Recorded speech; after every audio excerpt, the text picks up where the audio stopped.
sketching the linear graphs. So we've seen that we've had the linear graphs where we've had like this and it's been a straight line.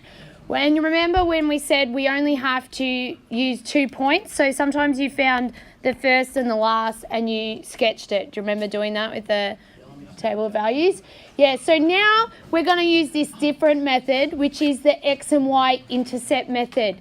Now, if you have a look, you can see where it crosses the X-intercept up there. If you've got a point there, say that's X is negative, say negative 2, what's the Y value when you're on that line there? Up here, yeah? What's the Y value if you're on the X-intercept axis? 0, good.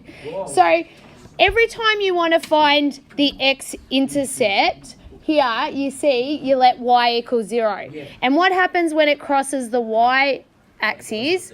X equals 0, good. So if we go into drawing this question here, so it's saying find the X and Y intercept of the following and sketch the graph.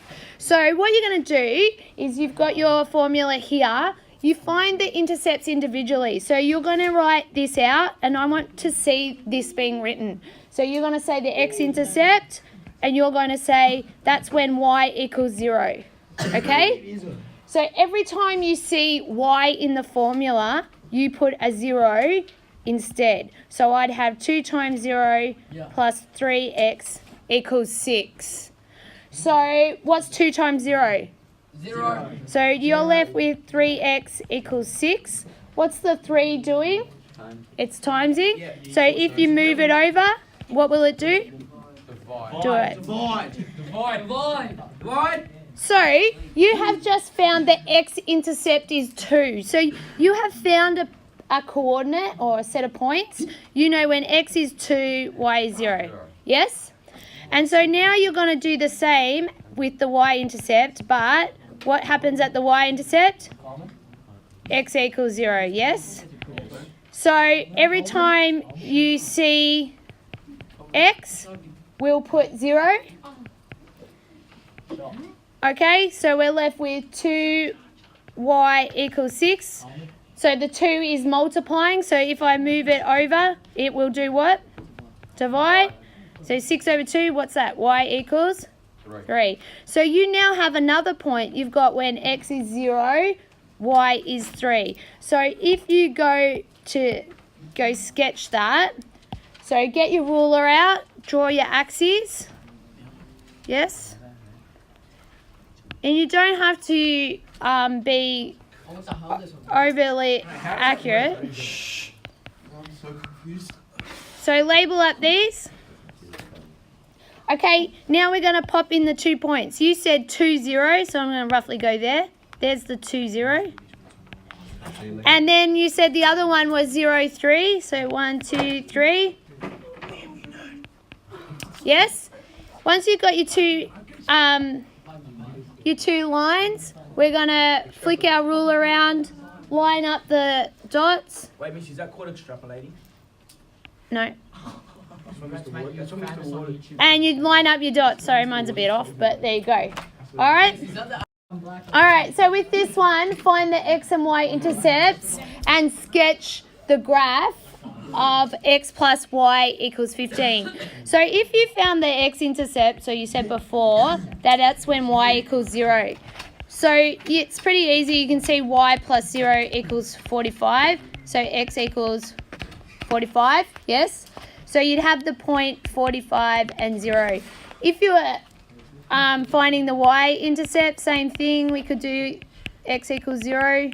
So Y equals 45, doesn't it? So that point is 45. So a quick way when you see these type of graphs, when it's just 1x plus 1y equals a number, that number is going to be the 2 intercepts. So you can quickly just go, all right, I'm going to go 45 and 45, yeah, and get my ruler out. So did you see how I didn't worry about breaking up the axes, do I? I just make sure I'm in the right area, that I'm not in, I'm positive when it's positive. Oh, God, what have I done? So, and then we'll just draw the line up. There you go, like that. Okay? we probably get into a habit of writing the coordinates. When I say coordinates, what I mean is you write like that, the little set of values. That's probably most important, especially those going on to methods. You need to make sure that's the coordinates. If they ask for the coordinates, you've got to put the two things like that.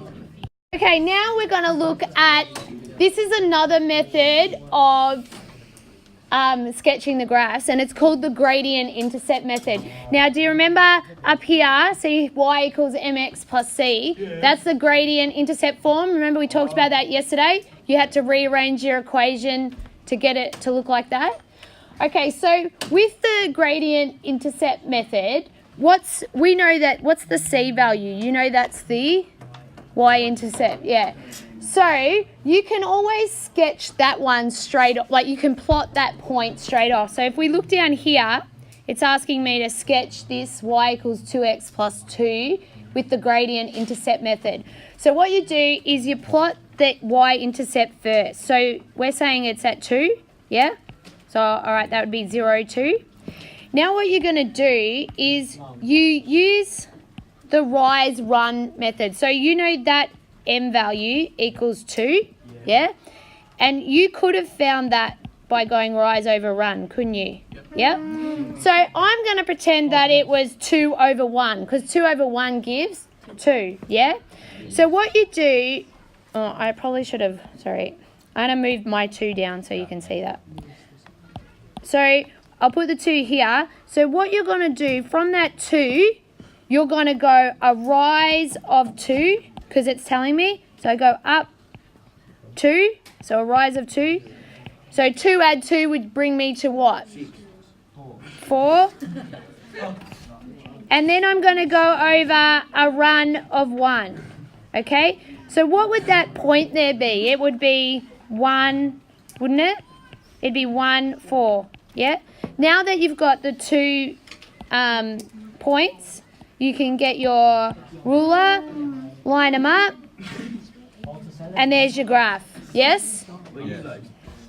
Alright, we're going to do the gradient intercept. So this one is the y-intercept. Yes? So if you plot the point here, so that we're going to say that's 5. Okay? Now we've said that the number in front of the x here is the gradient, isn't it? So if that's 5 over 4, what I'm going to use is I'm going to go up a rise. We know that's rise over run. So I'm going to go up 5. So if I go up a rise of 5, what would that take me to? 10. Good. So I'm on 10.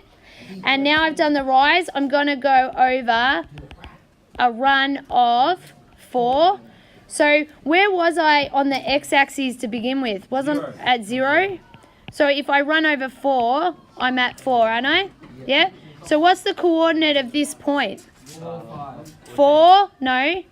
4, 10. Good. All right. So then you've got your 2 points.